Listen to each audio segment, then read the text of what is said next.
Обратимся к цифрам российско-киргизского диалога на гуманитарном направлении. Ежегодно в рамках правительственных квот в Россию приезжают студенты из Киргизии учиться на бюджетной основе. В ходе планирования отборочной кампании 2019-2020 года Киргизии предоставлена квота в 370 мест, что означает, что именно столько киргизских студентов получат возможность бесплатного обучения в российских вузах.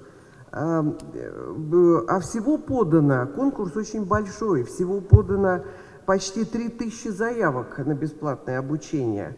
Поэтому полагаю, что будет правильно уже на следующие периоды рассмотреть повышение этой квоты. Всего в Российской Федерации, по данным на 2018 год, обучается 15 600 граждан Киргизии. Также не могу не сказать о новой программе в Российской Федерации «Цифровая экономика», в рамках которой есть сегмент, посвященный обучению и повышению квалификации кадров.